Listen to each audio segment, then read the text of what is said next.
Have you ever wondered about the mysterious workings of the zombie brain? Stay tuned to find out about the brain functions of that terrible beast we call zombie. Tonight on Nova.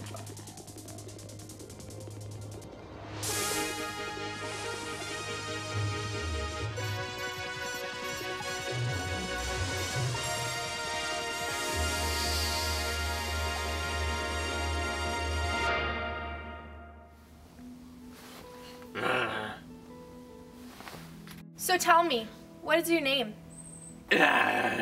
What is it really like to be a zombie? I imagine there would be major differences from being human.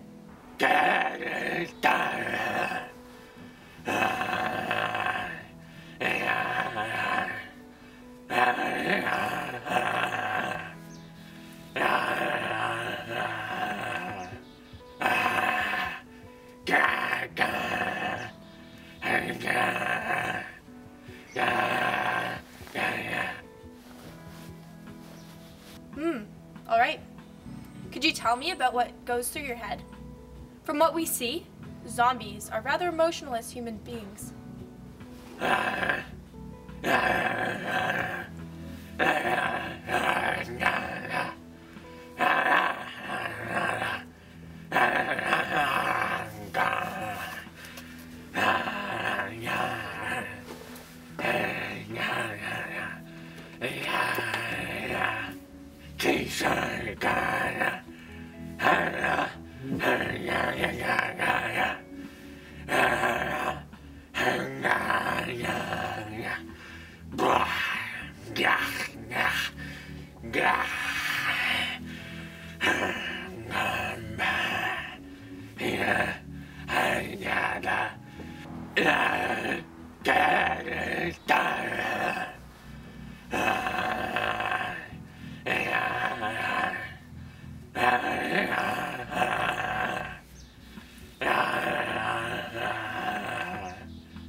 Very interesting.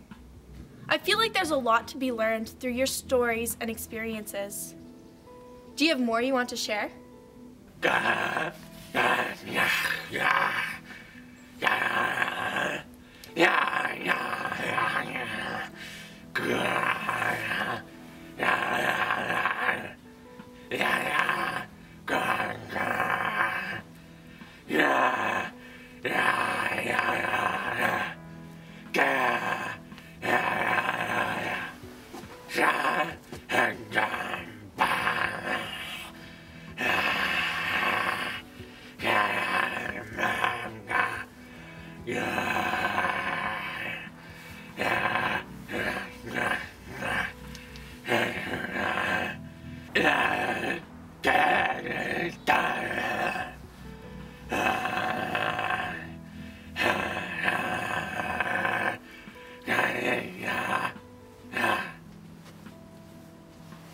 Well, thank you. That's been very helpful.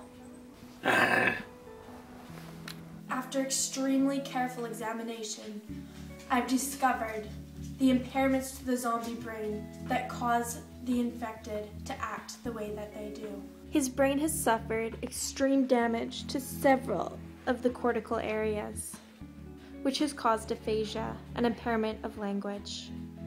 His frontal lobe was not completely destroyed, hence why he still has the ability to create noises.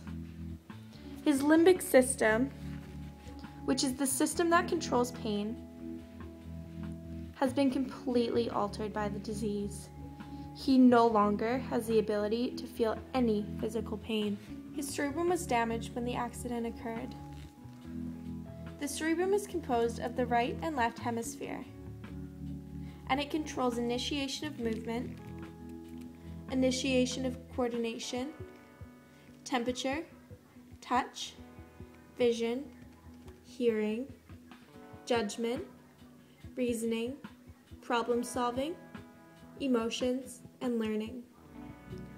All zombies have damaged cerebrums, and that is why they walk, move, react, and see differently than the uninfected. The biggest alteration that occurs to the brain due to the disease is the complete change to the hypothalamus. That is the part of the brain that controls food intake and appetite. Once infected, that part of the brain is completely modified to crave just one thing. That would be human flesh.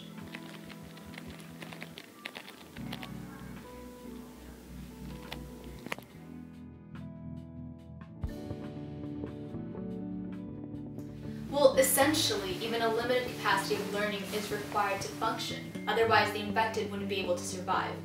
So if we compare that to us humans, we learn through a combination of model-free learning and model-based learning.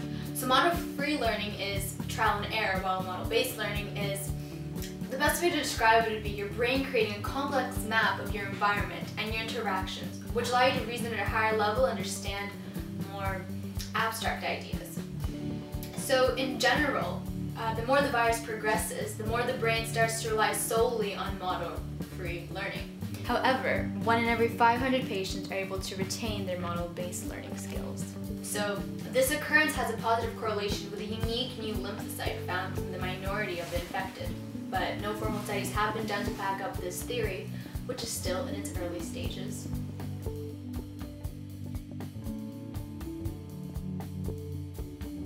With the spread of this new virus, the infected have been coined as zombies, and therefore there's been a lot of skepticism and philosophical questions as to whether or not they're conscious beings, or if they have lost all aspects of humanity and should be killed on sight. Well, we don't have concrete evidence because it's very hard to, get a zombie into MRI, but it is very possible. The infected are simply people who are sick, and although they may not be conscious in the same way we are, but they do have a certain degree of awareness. So if we define consciousness philosophically, it means to have the capacity to sense pain and perceive things like color, smell, etc. And according to this definition, would make them very much the conscious beings, since they not only are able to smell human meat, but they're also able to tell apart humans from their own kin.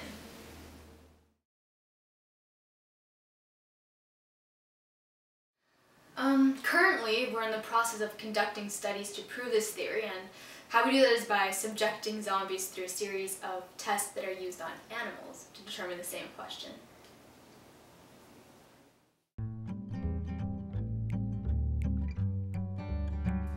Well, the results are still classified to the public since they're in their tentative stages of analysis, but I can provide some insight on some of the methods we use. So first and foremost, we know that the thalamus in particular is linked to consciousness. So through MRI scanning, we're specifically looking for that area of the brain, as well as any complex interactions between the brain regions. And if we do find that to be true within zombies, that would imply that they have a high level of consciousness. Another simple test to see if zombies recognize themselves is to put them in front of a mirror, which would imply self-awareness, and that would therefore imply that they are conscious beings. We do this by surreptitiously changing their image and then putting them in front of a mirror and observing if they're able to notice that change.